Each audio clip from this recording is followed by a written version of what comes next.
everyone, welcome back to my channel. Guys, in today's video, we will be doing redemption of preference shares for CA Foundation students.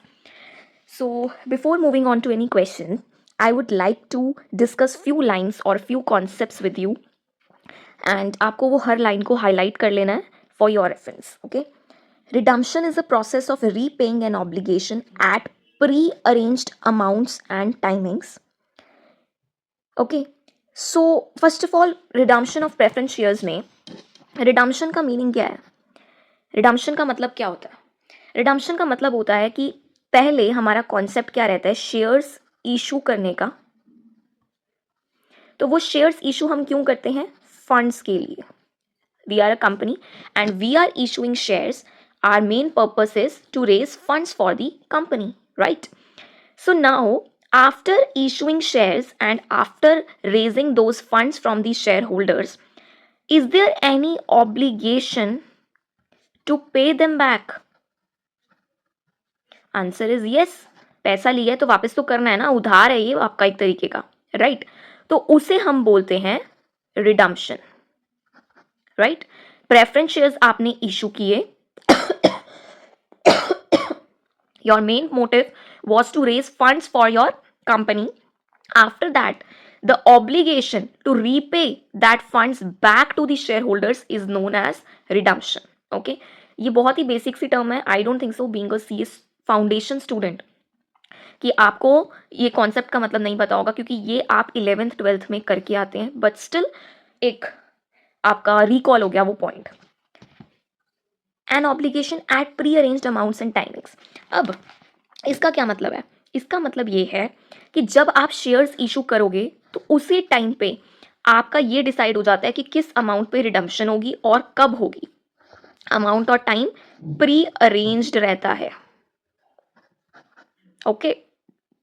तभी आप ले रहे हो preference shares कि आपको पता चल जाएगा कि हाँ इतने टाइम के बाद मुझे इस अमाउंट पे रिडम्पशन मिल जाएगी. ओके?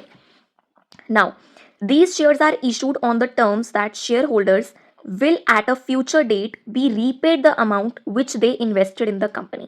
और ये मैं आपको ऑलरेडी समझा चुकी हूँ कि हम इन्वेस्ट करेंगे जो suppose now we are preference share holders, तो हमें एट फ्यूचर डेट ये पता होगा कि जो हम इन्वेस्ट कर रहे हैं हमें क्या मिल जाएगा, वापस क्या मिलेगा from the company. Okay, so this is the only thing that needs to be explained in the meaning of redemption of preference shares. Okay, let's move next.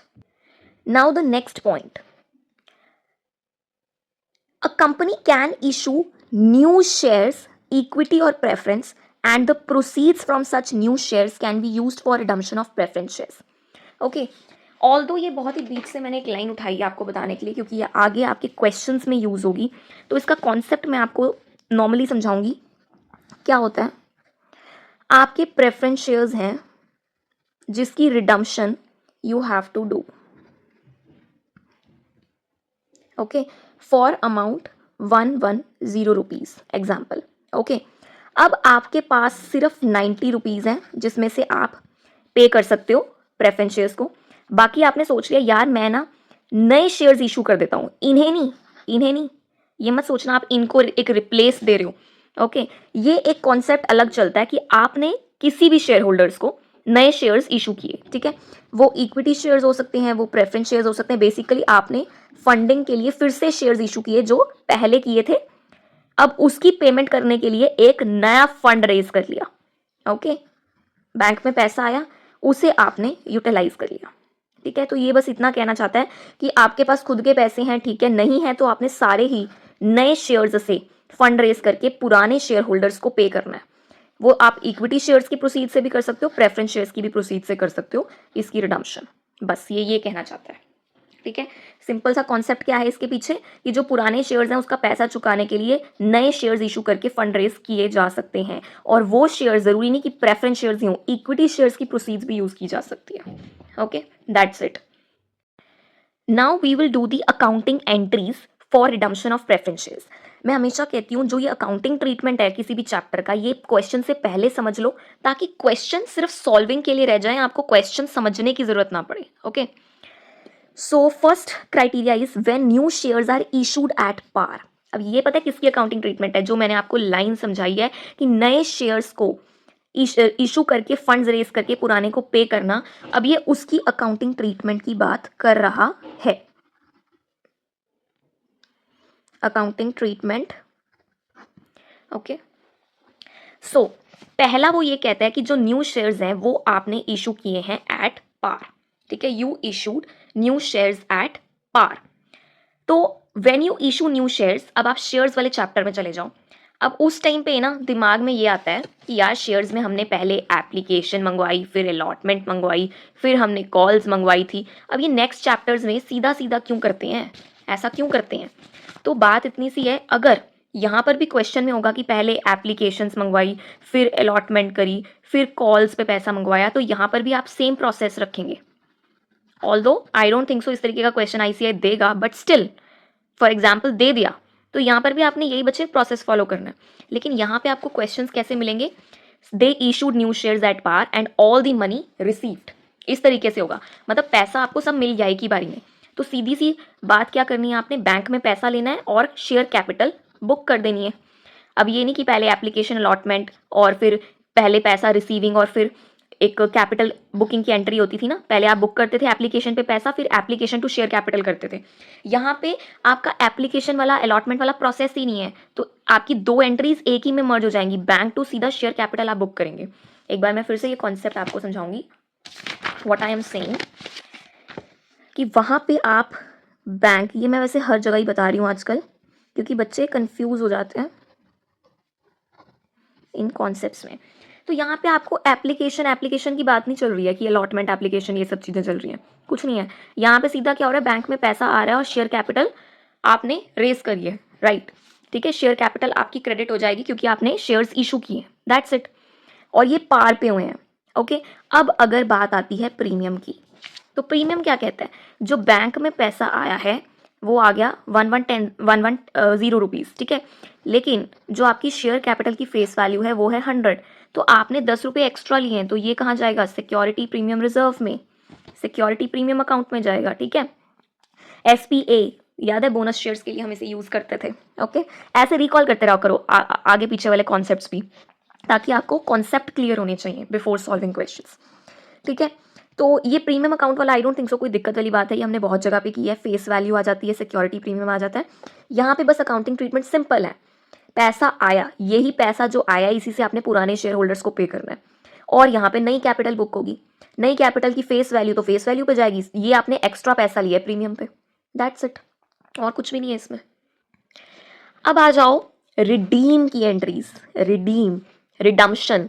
अब ये तो आपने पहले जो एंट्रीज करी ये थी जो नए शेयर्स हैं उससे जो पैसा रेज किया है।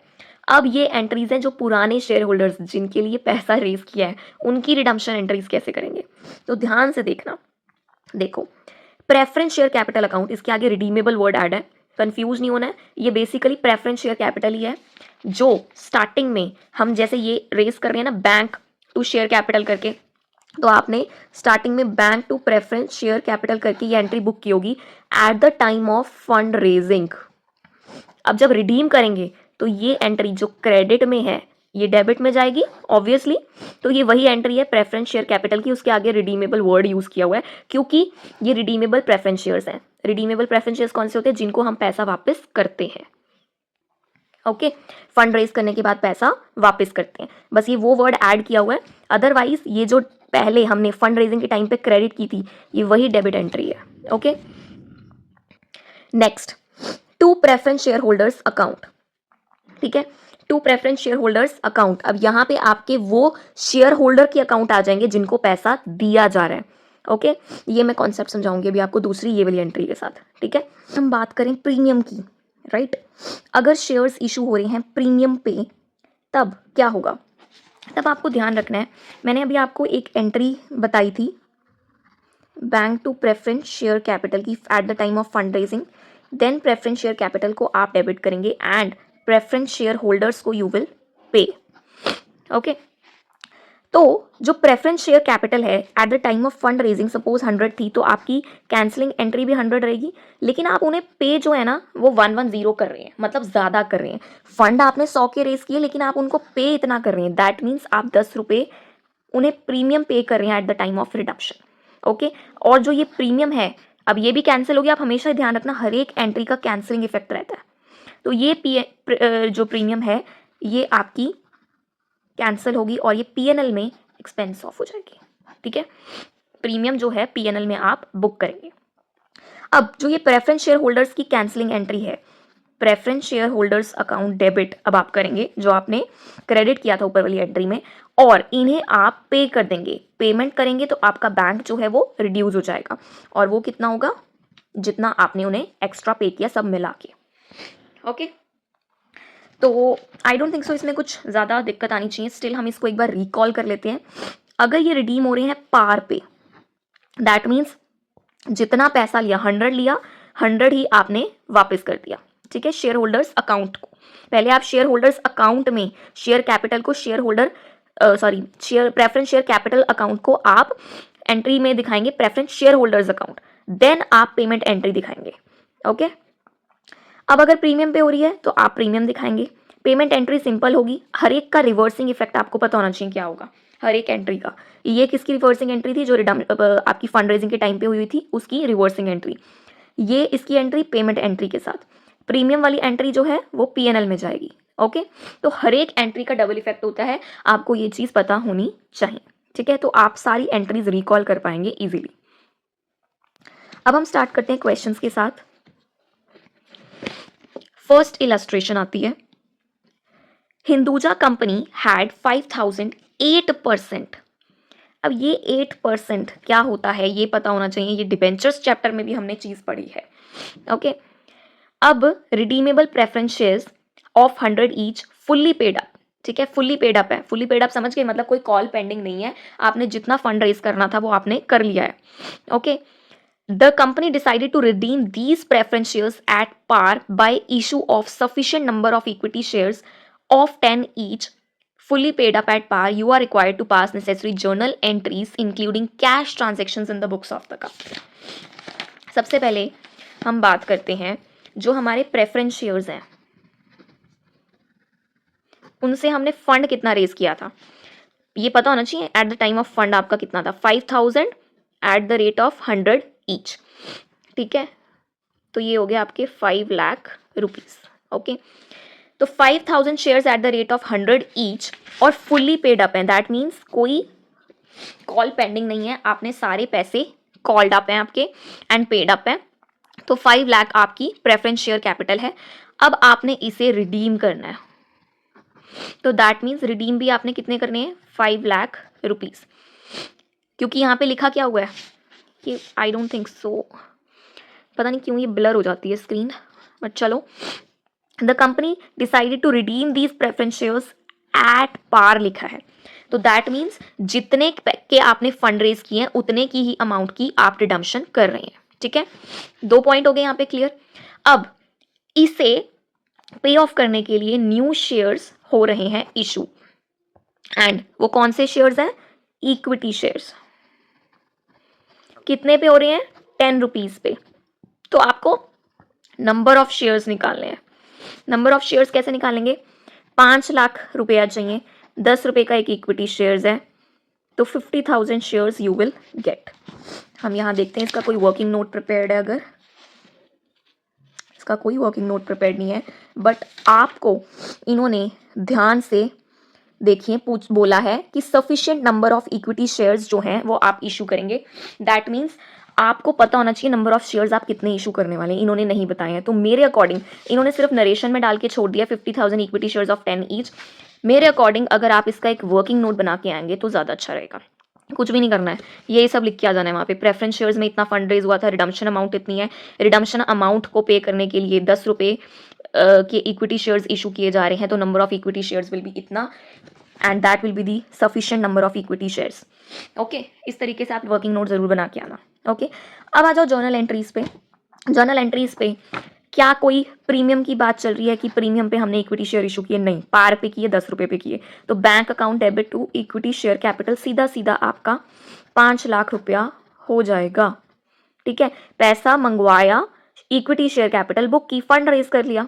ओके, नेक्स्ट आपने प्रेफरेंस शेयर कैपिटल जो पहले आपने इशू की थी फंड रेजिंग के लिए, अब आप उसे डेबिट करेंगे। वो कितनी थी? 5 लाख की। यहाँ पे फंड रेजिंग में हमने पढ़ा है।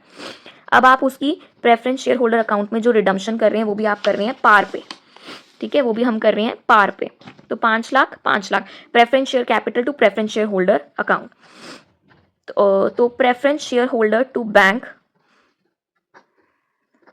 मेरी हैंडराइटिंग थोड़ी गंदी सी हो गई है बट चलो, प्रेफरेंस शेयर होल्डर्स की रिवर्सिंग एंट्री आप बुक कर देंगे टू बैंक करके 5 लाख।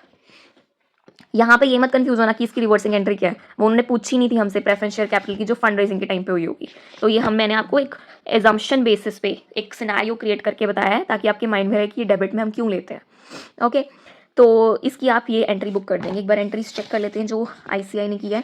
पहली एंट्री हमारी मैच थी, उसके बाद ये भी हमारी मैच है, ये भी हमारी मैच है। बस इसको तरीके से लिख के आना, इसके नाम रिडीमेबल, फिर उसके बाद आपको ये भी पता होना चाहिए 8% है 12% है, किस परसेंटेज का मतलब किस परसेंट की है ये, तो ये पूरा नाम लिख के आना है आपने।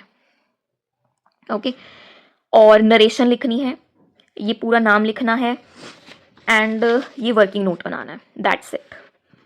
ठीक है, और ये बहुत इजी क्वेश्चन है, इसमें आपकी सीधी सीधी जर्नल एंट्रीज हैं जो आपने इक्विटी शेयर्स पार पे इशू किए, फिर रिडम्पशन की एंट्री जो आपकी पार पे है, फिर आपकी पेमेंट की एंट्री, दैट्स इट, और सब कुछ पार पे है यहाँ पे। ठीक है, let's move forward to illustration number 2।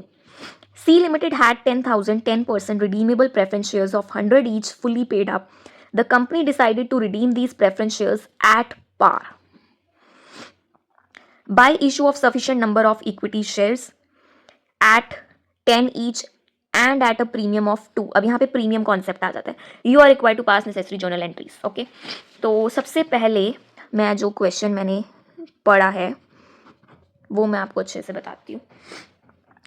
कितने आपके प्रेफरेंस शेयर्स हैं? 10,000। ओके, फुल्ली पेड अप है एंड 100 रुपीज पे है, राइट। तो दैट मीन्स आपने जो प्रेफरेंस शेयर्स के फंड रेज किए थे वो कितने हो जाते हैं? 10 लाख। ठीक है, वो कितने हो जाते हैं आपके? 10 लाख रुपीज। अब जो आपने इसे रिडीम करना है, the company decided to redeem these shares at par. ठीक है, ये भी पार पे है। ठीक है, फंड भी आपने जो रेस किए थे पार पे किए थे, और प्रेफरेंस शेयर्स जो आपने रिडीम करने हैं वो भी आपने पार पे करने हैं।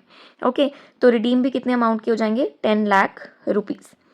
अब इसके लिए आप इशू कर रहे हैं sufficient number of equity shares, okay, जिसकी फेस वैल्यू है 10 रुपीज, और इसे आप प्रीमियम पे इशू कर रहे हैं फंड रेस के लिए।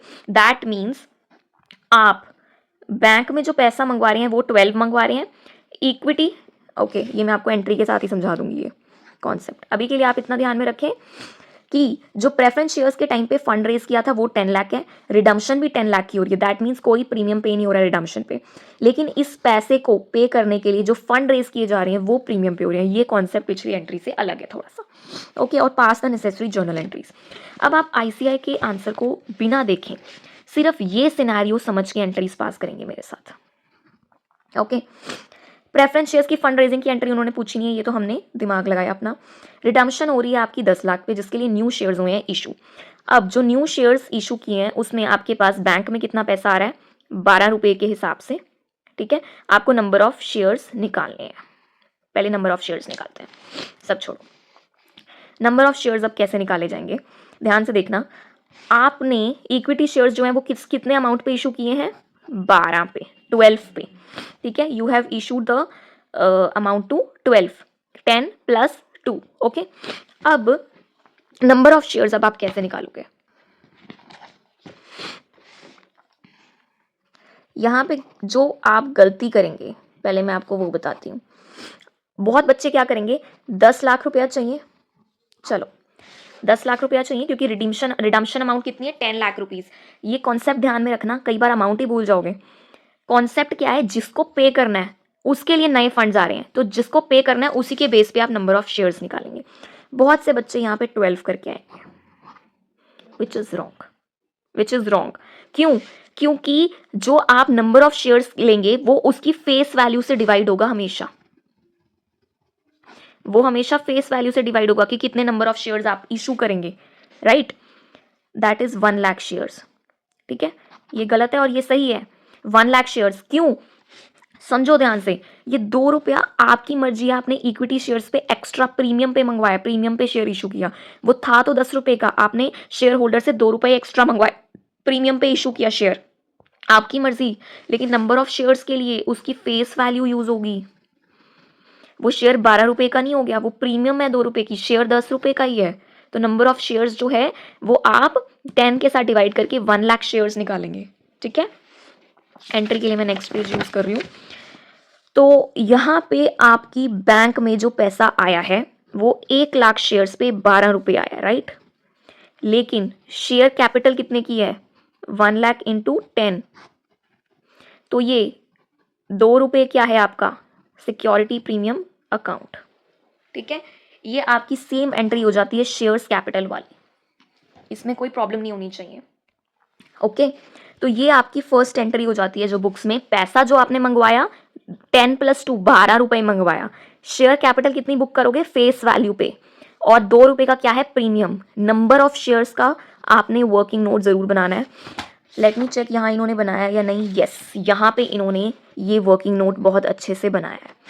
Amount required for redemption is 10 lakh रुपए, therefore face value of equity shares to be issued for this purpose must be equal to 10 lakh, premium received on new issue can not be used to finance the redemption. Okay, ठीक है, अब आपका एक ये line भी है जिसे आप हाईलाइट कर सकते हैं।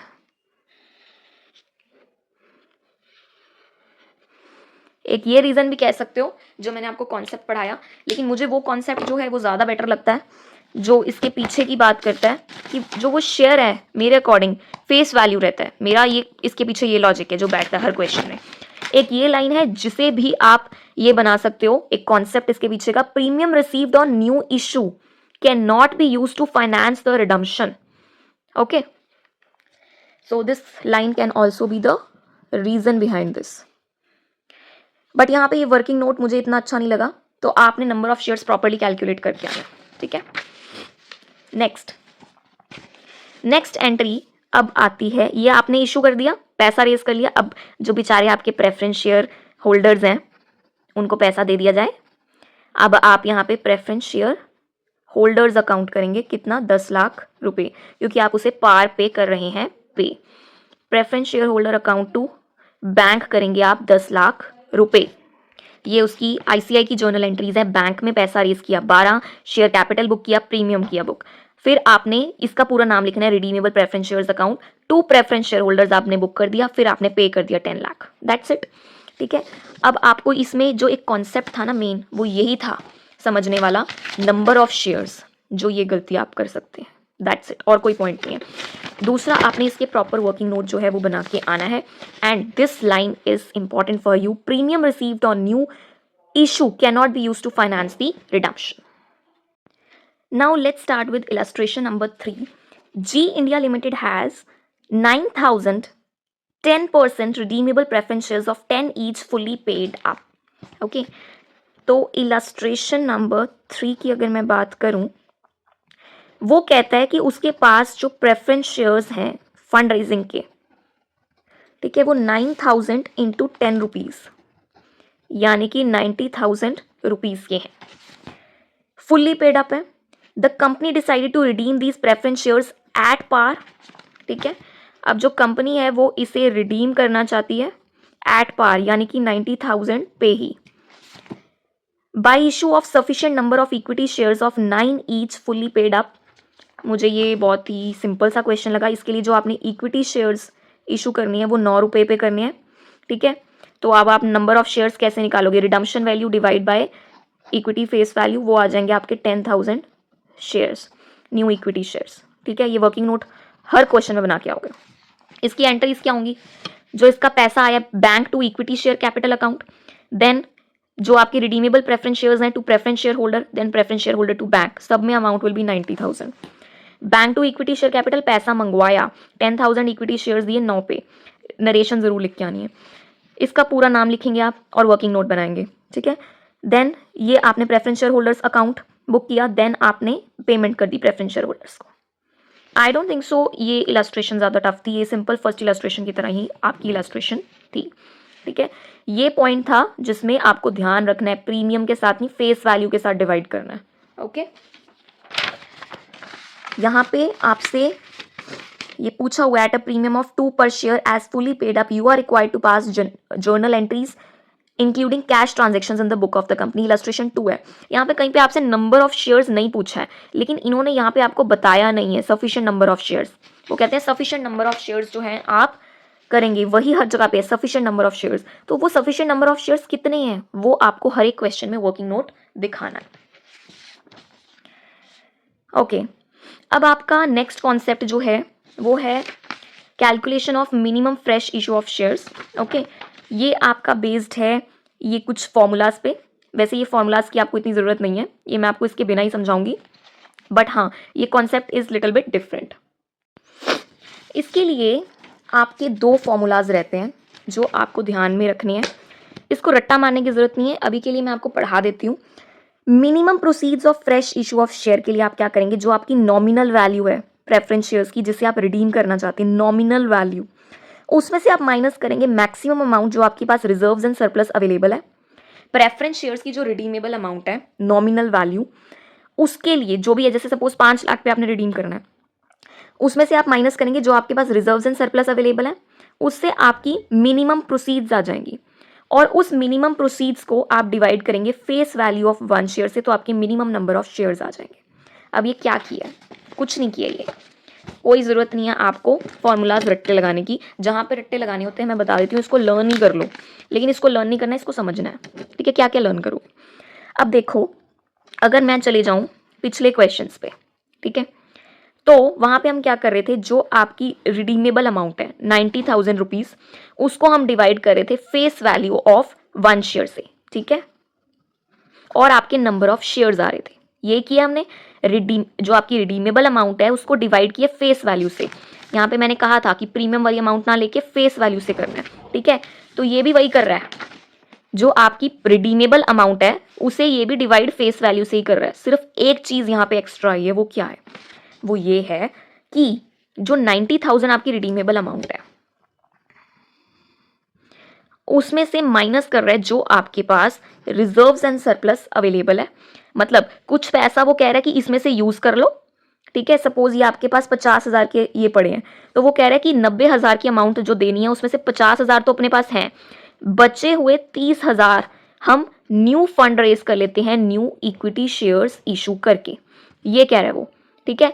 तो ये आपने यूज कर लिया, अब फेस वैल्यू आपकी 9, अब जो बची हुई अमाउंट है उसके लिए इक्विटी शेयर्स वो इशू करने को कह रहा है, तो यहाँ पे आपके नंबर ऑफ शेयर्स जो हैं इस तरीके से निकल के आएंगे। बस इसके पीछे का ये फंडा है कि सारा पैसा इक्विटी शेयर्स से ना लेके कुछ पैसा आपका अपना है, ठीक है। वो क्या है, maximum amount of reserves and surplus जो अवेलेबल है फॉर रिडम्पशन, ठीक है। तो बस ये किया है यहाँ पे, और कुछ नहीं किया। ये 2 फॉर्मूलाज हैं, इसको हाईलाइट कर लो, इसके पीछे का कॉन्सेप्ट समझ लो। जितना रिडम्पशन के लिए पैसा देना है उसमें से पहले पैसा आप अपने रिजर्व्स एंड सरप्लस जो आपके पास अवेलेबल है रिडम्पशन के लिए वहां से यूज करोगे, फिर बचे हुए पैसे के लिए आप फंड रेज करोगे, और उसके लिए देखो यहाँ पर भी फेस वैल्यू दी है जो मैंने आपको इस क्वेश्चन में समझाया था कि 12 से नहीं 10 से फेस वैल्यू से करना, यही कॉन्सेप्ट है, ठीक है।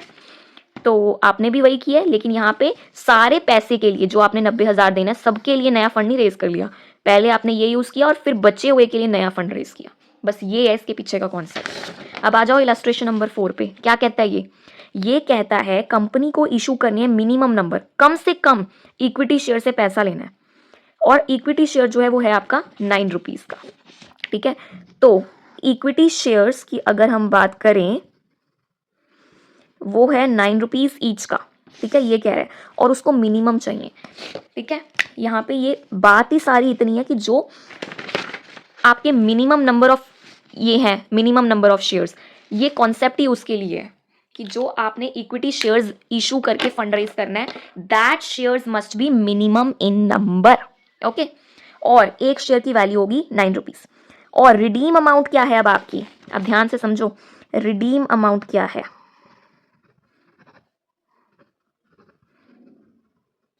वो है 5 लाख रुपीज। अगर नॉर्मल कॉन्सेप्ट होता तो 5 लाख को आप 9 से डिवाइड करते, आपके नंबर ऑफ शेयर्स आ जाते, ठीक है। लेकिन यहाँ पे हमें कम से कम यूज करना है, हमारे पास मैक्सिमम अमाउंट डिविजिबल प्रॉफिट जो रिडम्पशन के लिए अवेलेबल है, जिसमें से हम यूज कर सकते हैं, मतलब इसका मतलब पता क्या है, इसको भी हाईलाइट कर लो इसके मतलब को। मैक्सिमम अमाउंट जो आप यूज कर सकते हो डिविजिबल प्रॉफिट्स में से जो कि अवेलेबल है फॉर रिडम्पशन, वो है 3 लाख रुपए। ठीक है, तो इसको मैं डिविजिबल प्रॉफिट लिख देती हूँ शॉर्टकट के लिए, और ये आप वर्किंग नोट बना के आएंगे। आप कहेंगे रिडम्पशन की अमाउंट 5 लाख रुपए है आपने देनी, डिविजिबल प्रॉफिट जो आपके पास है वो है 3 लाख रुपीज, और ये आपकी मिनिमम प्रोसीड्स हो जाती हैं।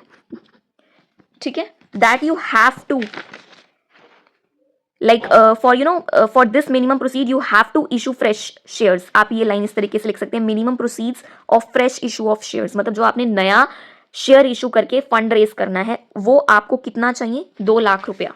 मिनिमम प्रोसीड्स आपकी 2 लाख रुपीज होगी। 5 लाख रुपए रिडीम करने हैं आपने, अपने पास आपके 3 लाख रुपए हैं, तो बचे हुए आपने फंड रेज करने हैं। पीछे का कॉन्सेप्ट ये, पर ये वर्ड्स अच्छे अच्छे इस तरीके से लिख के आना भाई, ठीक है, नंबर चाहिए तो। अब नंबर ऑफ शेयर्स कैसे निकालेंगे, जैसे मैंने ऊपर बताया कि अब इतना पैसा है आपको जो चाहिए और 9 रुपए का एक शेयर है, इसको डिवाइड कर दो, नंबर ऑफ शेयर्स कितने आ जाते हैं आपके, वेयर इज माई कैलकुलेटर, तो ये आ जाते हैं आपके 2222 शेयर्स। अब अगर ये इस तरीके का आंसर देखे आओगे ना आपने, और करके इसे ऐसे लिख के आना है। ठीक है, ऐसे पॉइंटों में कोई शेयर्स नहीं रहते, या तो इसको 2 लिख दो क्योंकि ये 5 से कम है, और अगर ये 5 से ज्यादा, सपोज 5 3 या कुछ ऐसे आ रहा होता तो आप 3 लिख सकते थे। ठीक है, ये आपको कॉन्सेप्ट पता होगा पॉइंटों वाला। अब यहाँ पे एक नई लाइन है, वो क्या है, determine the number of shares if the company decides to issue shares in multiples of 50 only. Multiples of 50 समझते हो, मल्टीपल्स ऑफ 50 मतलब जो 50 से डिवाइड हो सके, ऐसी कौन सी अमाउंट है, एक 50 है, एक 100 है, एक 150 है, एक 200 है, फिर 250 है, इस तरीके से ये सारे मल्टीपल्स हैं 50 के। 51 जा 50, 52 जा 100, इसे हम कहते हैं मल्टीपल्स ऑफ 50। ओके, ये बहुत बच्चों वाली चीज समझा रही हूँ मैं, मल्टीपल्स ऑफ 50। तो अब आपके जो शेयर्स आपने निकाले हैं वो हैं ये। अब आप इसके मल्टीपल्स में कितने शेयर्स निकालेंगे। ठीक है, ज्यादा शेयर्स इशू कर सकते हो, यस, ज्यादा ही पैसा आएगा ना। कम शेयर्स इशू कर सकते हो, नो।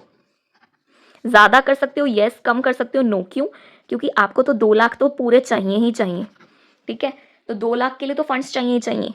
ठीक है, आप इससे कम करोगे तो 2 लाख रुपया कैसे यूज करोगे, लेकिन ज्यादा कर दिया तो कोई बात नहीं, वो पैसा कंपनी के पास रह सकता है। तो इसीलिए आप मल्टीपल्स में यहाँ पे 200 ना लेते हुए आप 250 शेयर्स जो हैं वो इशू करेंगे, क्योंकि यहाँ पे 22 है तो 22 का या तो 50 बन सकता है, या फिर पीछे 200 बन सकता है, या 250 बन सकता है। ठीक है, एक बार दोबारा, इसका अगर आप 50 में जाएं तो 200 बन सकता है या 250 बन सकता है। तो आपके शेयर्स या तो ये बन सकते हैं या ये बन सकते हैं। ये आप कर सकते हो नहीं, क्यों, क्योंकि इससे तो आपकी प्रोसीड्स कम हो जाएंगी, क्योंकि आपको इतने तो शेयर्स मिनिमम इशू करने पड़ेंगे। कम करोगे तो 2 लाख रुपए की प्रोसीड्स नहीं बनेंगी, ज्यादा करोगे तो चल जाएगा। ठीक है, और मिनिमम इतना ही करेंगे आप, क्योंकि ये आपको मिनिमम करने हैं, लेकिन इतना भी मिनिमम नहीं कि आपका मेन पर्पस ही सॉल्व ना हो, उससे अगले वाला मिनिमम यू कैन, जिससे आपका पर्पस भी सॉल्व हो जाए और मिनिमम भी रहे। ठीक है, बस इतनी सी बात है यहाँ पे समझने वाली, और कुछ भी नहीं। ठीक है, कि आपको बस डिविजिबल प्रॉफिट जो आपके पास अपना पैसा है वो आप माइनस कर देंगे, और मल्टीपल्स ऑफ 50 के पीछे का जो फंडा था, that's it guys, that's it. ये आप देख सकते हो आईसीआई का आंसर। नॉमिनल वैल्यू कितनी है, 5 लाख। पॉसिबल रिडम्पशन जो आपकी आउट ऑफ प्रॉफिट्स हो सकती है वो 3 लाख। तो कितने आपको फंड रेज के लिए चाहिए, 2 लाख। अब कितने का एक शेयर है, 9, इतने आपके शेयर्स आ जाते हैं। फ्रैक्शनल अमाउंट नॉट परमिटेड, तो मिनिमम नंबर ऑफ शेयर्स कितने रहेंगे आपके, इतने। यही चीज मैंने आपको बोला था कि फ्रैक्शनल अमाउंट्स परमिटेड नहीं है, तो मिनिमम नंबर ऑफ शेयर्स आपके इतने रहेंगे। लेकिन यहाँ पे 3 क्यों लिया है, वही पर्पस कि अगर 2 से नीचे जाके 2 तक रहते, 0.22 ना लेते, तो आपका मिनिमम पर्पस 2 लाख रुपए फंड रेज ना हो पाता। ओके, तो इसीलिए हमने नेक्स्ट नंबर को मिनिमम चूज किया। लेकिन यहाँ पे 50 मल्टीपल्स की बात हो रही है, तो अगर पीछे जाते तो हमारा मिनिमम पर्पस 2 लाख का सॉल्व ना होता, इसलिए हम आगे जा रहे हैं। ठीक है, बस इतना सा कॉन्सेप्ट है।